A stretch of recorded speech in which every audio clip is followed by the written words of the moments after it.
庶妹想要靠脱衣舞上位，我当场松了口气，多谢成全。绝后太子谁爱要谁要，我可不想守活寡。母后，柳小姐为贺寿献舞，却发生意外，衣衫半掩跌入儿臣怀中，名节已失。他目光扫过人群，在贵女席守卫的我身上短暂停留，随即移开。为保全其名节与性命，唯有立为太子妃一途，请母后成全。柳芊芊适时跪下，哽咽却清晰。臣女污了殿下清誉，万死难辞。若能侍奉殿下，为奴为婢亦心甘情愿。皇后眉头紧锁，看向我，满殿目光瞬间聚焦在我这个原本的准太子妃身上。我知道，所有人都在等我的反应，他们不知道，此刻我袖中的手正缓缓松开。我知道，所有人都在等我的反应。1年前，太子被金马踏伤下身，这件事被皇家极力隐瞒。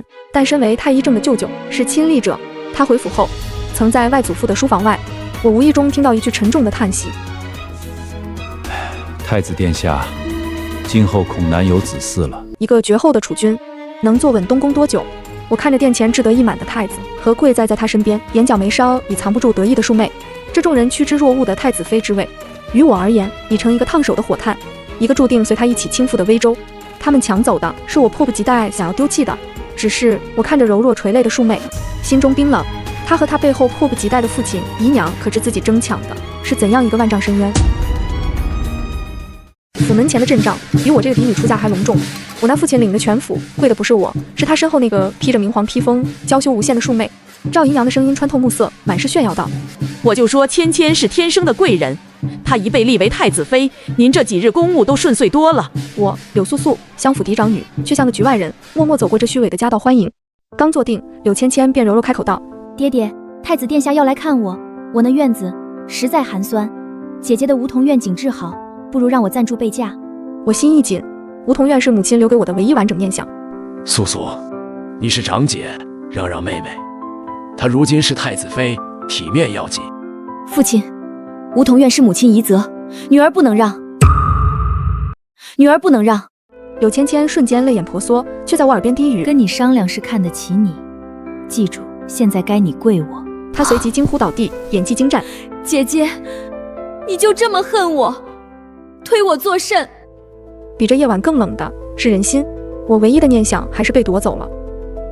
我是柳素素，母亲是镇国将军独女，夏家父亲却早逝。外祖一家是我最硬的底气，也是太子一党忌惮的存在。1年前太子猎场重伤，太医正舅舅亲口断定他子嗣艰难，这才是我不争太子妃位的根本原因。他们抢走的是一个注定崩塌的尊荣，一个巨大的笑话。这3日清冷，正好让我想清楚许多事：这嫡女的身份、母亲的嫁妆，还有外祖家的依仗。从今日起，不再是负累，而是我反击的每一把刀。跪在祠堂整整3日，我等来的不是父亲的怜悯，而是新一轮的算计。刚回到住处，赵姨娘就迫不及待地带着所谓的喜讯登门了。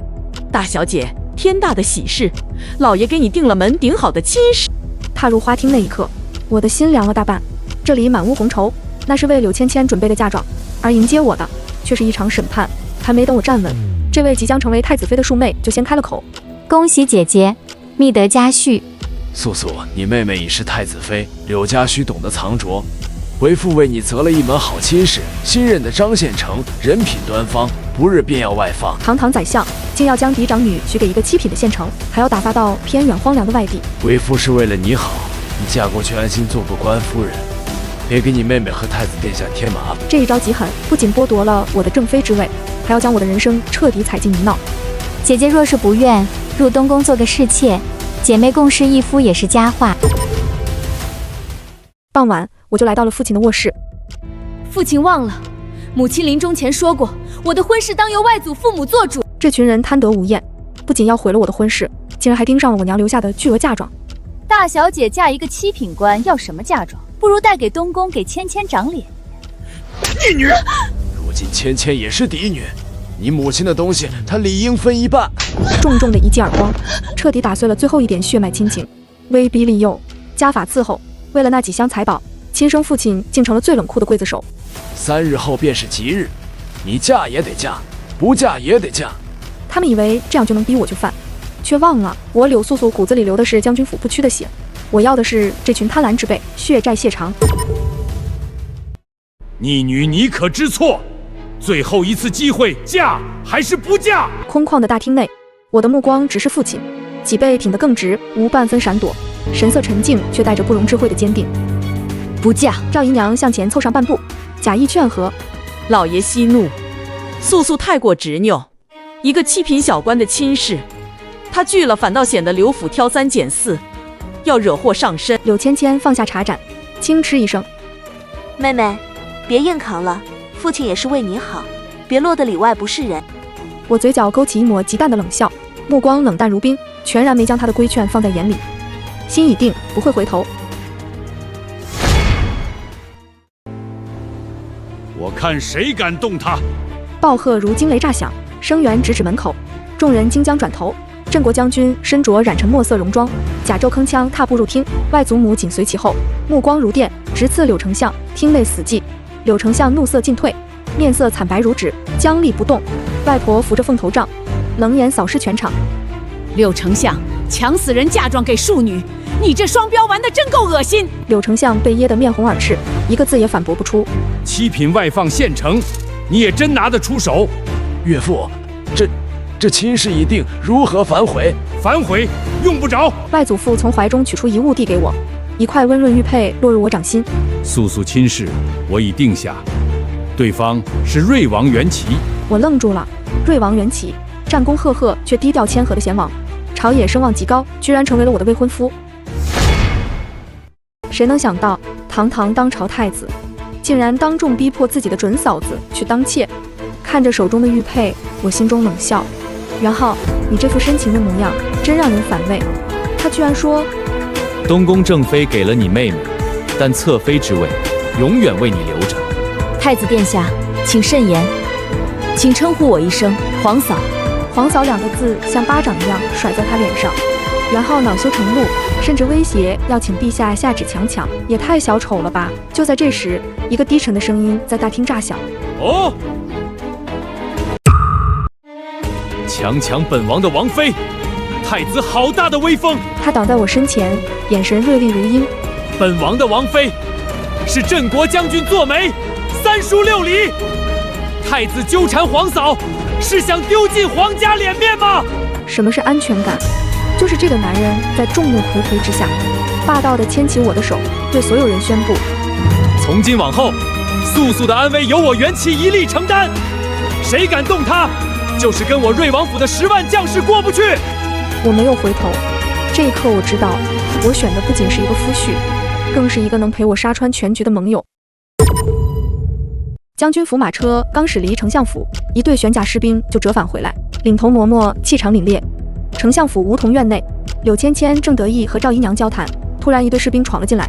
柳芊芊惊慌后退，大声质问：“你们是什么人？”奉老将军令，取回柳夫人留给大小姐的嫁妆，无关人等闪开。士兵迅速涌入，清点抬走一箱箱嫁妆。柳芊芊尖叫着扑向嫁妆，却摔倒在地上，哭喊不止：“这是我的嫁妆，不许动！”赵姨娘撒泼阻拦，却被亲兵架住，只能眼睁睁看着嫁妆被抬走，满脸怨毒。将军府承运堂前，我双膝跪地，双手恭敬接过圣旨，指尖轻扣圣旨边缘，指节微微颤抖。我的目光顺着圣旨缓缓下移，落在侧王妃3个朱红大字上，眼底的紧绷渐渐舒展，那份积压已久的委屈与不安悄然消散。次日清晨，瑞王亲领礼部官员送聘礼，队伍盛大，更是寻到一对鸳鸯为聘。与此同时，太子的聘礼也抬入了丞相府，规制虽全，却多是库中常见的金银器皿，按部就班，毫无新意。消息速传遍京城，京城热议焦点从太子换妃变成瑞王以鸳鸯为聘的佳话。柳芊芊与赵姨娘听闻后羡慕不已。太子闻言后暴怒，宫人跪地不敢言。我立于回廊，望着笼中相依的鸳鸯，神色从容。我知道这不仅仅是聘礼，这是瑞王向所有人宣告的态度，也是他实力的无声展示。太子与瑞王，一在明处，骄横却见失人心；一在暗处，沉稳而锋芒初露。这盘关乎兴衰与命运的棋局，越来越有意思了。震天的锣鼓几乎同时从京城东西2处响起，太子与瑞王竞选了同一吉日大婚，长街两侧百姓翘首。太子的仪仗更长更显赫，明黄色铺天盖地；瑞王的仪仗稍简，但军容肃整，将士护送，别有一番凛然之气。我端坐瑞王花轿中，听着外面纷杂的议论。太子爷气派，瑞王爷的鸳鸯聘礼才是真心。可这些议论的背后，却是最难听的嘲讽、流言蜚语被习微掩盖。今日之后，柳素素三字将永远与瑞王妃联系在一起。红盖头被轻轻挑开，烛光下，瑞王元气的面容清晰起来，少了几分战场杀伐气，多了几分郑重。短暂的沉默后，他先开口：嫁给我，虽不及东宫位分尊崇，但我以性命起誓，庇护你周全，不让你再受今日街头闲言，往日家中冷眼之苦。他的承诺朴实，却比太子华丽的誓言更让人安心。被这份真诚打动，我决定不再隐瞒。压低声音，将1年前猎场太子重伤，太医正舅舅断言其子嗣艰难，近乎绝嗣的惊天秘密和盘托出。这个秘密关乎东宫，更关乎我们2人未来的安稳。他凝视我片刻，忽然低笑出声，那笑声里带着释然与欣赏。接着一句调侃打破了紧绷的氛围：那么王妃可是想与本王儿孙绕膝，共享天伦？我脸颊微热，却坦然迎上他的目光。是，但更想与殿下站到那无人可欺的高度。他眼中光华大盛，似有火焰跳动，红烛帐暖，盟约既成。这一夜，我们不仅是夫妻，更是携手向命运与皇权发起挑战的同盟。东宫的新房内，红烛同样滴泪。柳芊芊娇羞无限，太子元昊却有些心不在焉。他眼前时而闪过另一顶花轿的影子，时而闪过瑞王与柳素素并肩而立的画面。饮下合卺酒，他忽然没头没尾地问了一句：芊芊，你说孤比瑞王如何？柳芊芊一愣，连忙甜笑奉承：殿下是真龙储君，瑞王不过是臣子，萤火之光，岂能与皓月争辉？太子听着却并未展言，反而心头一阵莫名的烦躁。他看着眼前盛装的新娘，忽然觉得这满是奢华有些空洞。他不知道，他烦躁的根源不仅是一个得不到的女人，更是一种隐约逼近的关于未来的巨大恐慌。而那恐慌的引线早已埋在他的身体里，静待时日轰然引爆。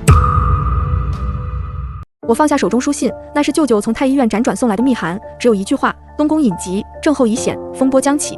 我告诉瑞王时候到了，皇后那边怕是已经等不及了。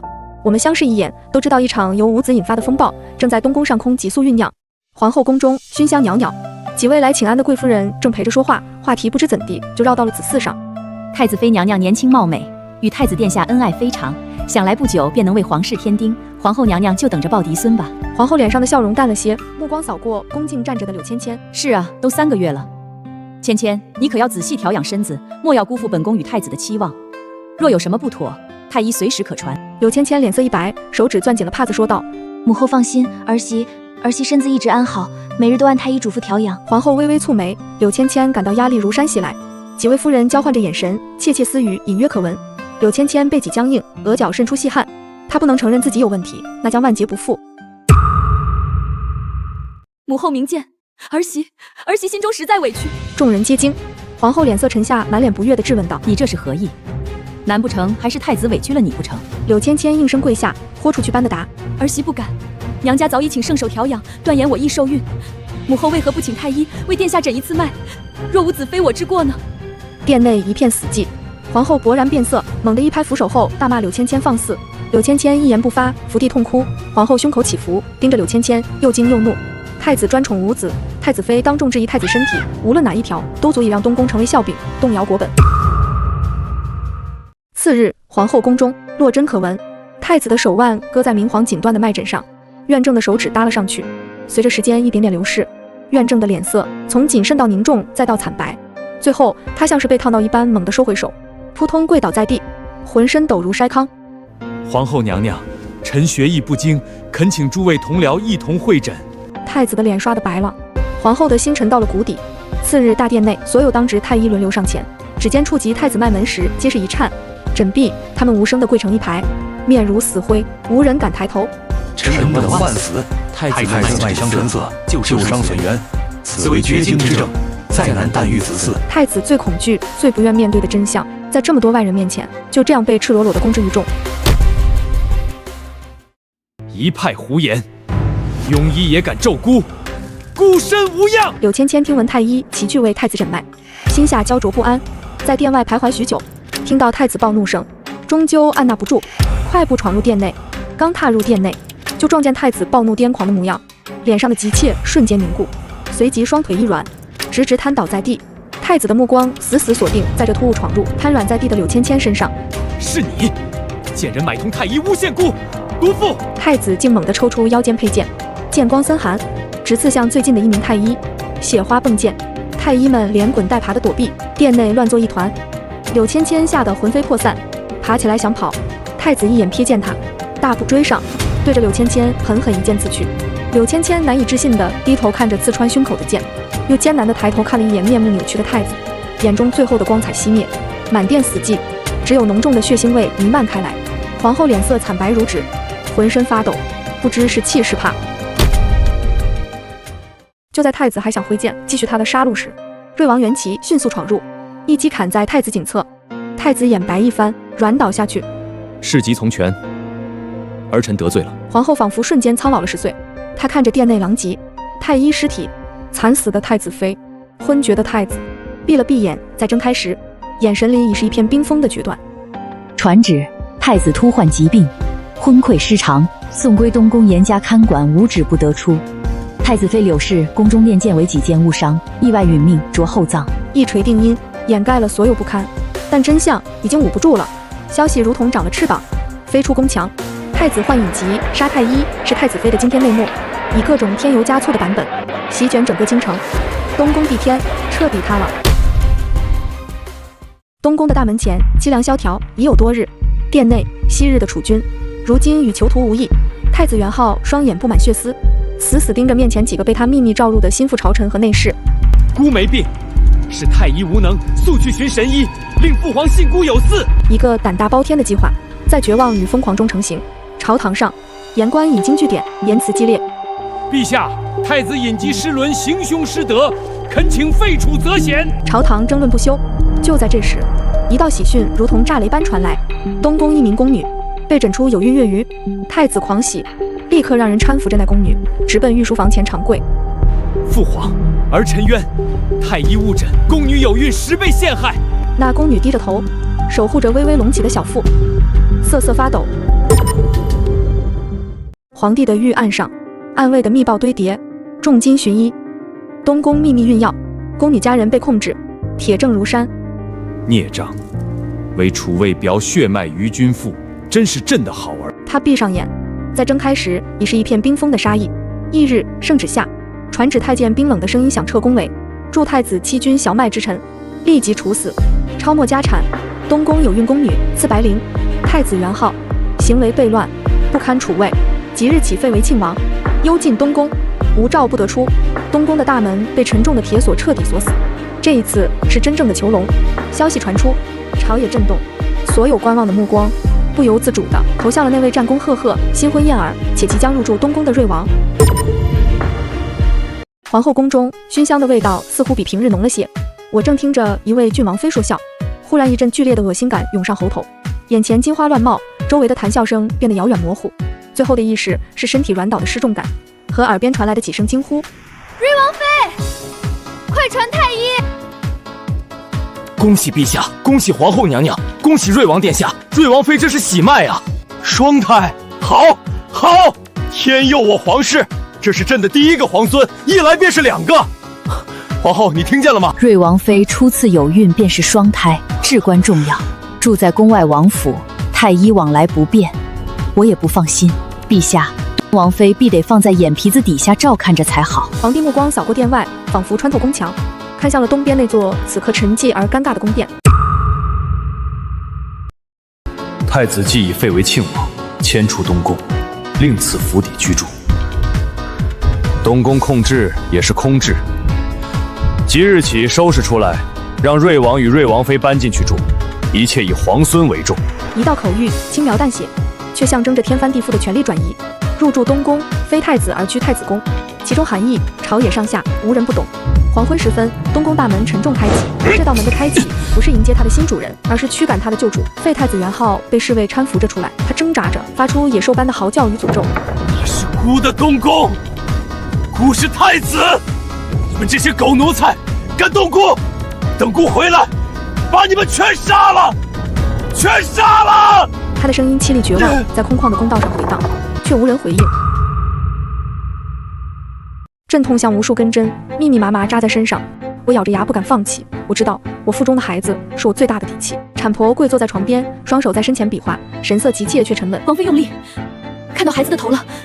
屋外，缘起的脚步声来来回回，从未如此焦躁。